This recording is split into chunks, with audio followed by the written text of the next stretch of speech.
अस्सलाम वालेकुम दोस्तों, कैसे हैं आप? उम्मीद है खैरियत से होंगे। Doctor Waheed Hasan veterinary team में खुश आमदीद। मैं हूं doctor Waheed Hasan veterinary officer.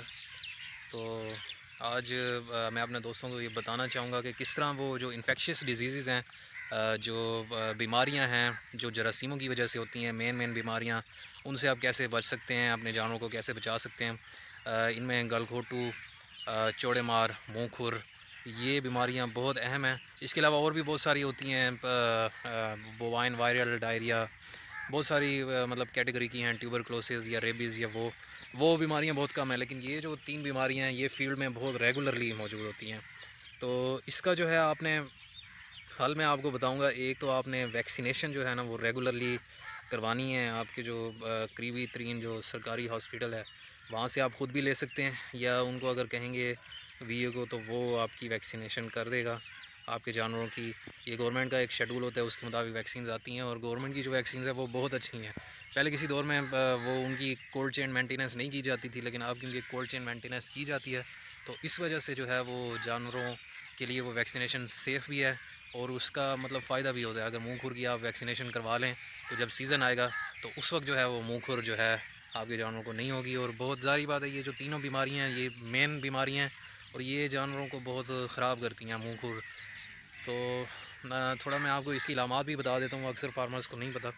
मुँह खुर में जो है वो एक तो जानवर को फ़ीवर होगा, बुखार होगा 1-2 दिन, उसके बाद उसे दूसरे दिन मुंह से पानी आने लग जाएगा, और जो है पाँव के जो पाँव का जहाँ से सख्त हिस्सा ख़त्म होकर जेल शुरू होती है वहाँ पे सुर्ख सी मतलब वो सोजिश सी होगी सारे पाँव पे, और मुंह में दूसरे या तीसरे दिन छाले से नज़र आएंगे, और जानवर खाना पीना इस वक्त तक छोड़ चुका होगा।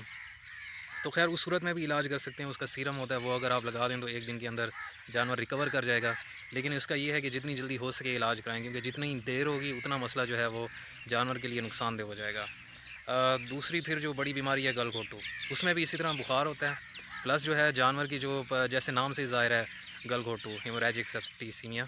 तो ये बेसिकली जो जानवर की गले की निचली सतह है जहाँ से सांस की नाली गुजरती है उसको वो ऐसे समझे कि ब्लॉक कर देता है, जिसकी वजह से मेनली जानवर सांस नहीं ले सकता, और सांस ना लेने की वजह से आपको पता है फिर डेथ उसकी बहुत जल्दी हो जाती है। तो वो अगर उससे आपने बचाना है तो आप जो है अपने जानवरों को एक तो उसकी भी वैक्सीनेशन करवाएं। अगर वैक्सीनेशन कराएंगे तो इंशाल्लाह आपके जानवरों को वो बीमारी नहीं होगी। और अगर आप वैक्सीनेशन नहीं करवाए आपने या भूल गए हैं तो उसके लिए उसका इलाज भी है। तो जो एंटीबायोटिक्स हैं उसमें ख़ास तौर पे ये सल्फ़ा ग्रुप्स जो हैं, सल्फोनामाइड्स, ये इसमें बहुत अच्छा रिज़ल्ट देते हैं। या पेंसिलिन ग्रुप्स जो जैसे ये पेनिविट वगैरह हो गई, ये आपने हाई डोजेज़ में लगानी है। या जिस तरह ये सल्फ़ा ग्रुप्स के लिए आप ट्राईबैक्ट्रॉल है, या ट्राइबरसिन है, या और ट्राइसिम वगैरह, ये बहुत सारी हैं मेडिसिन, ये भी आप इस्तेमाल कर सकते हैं।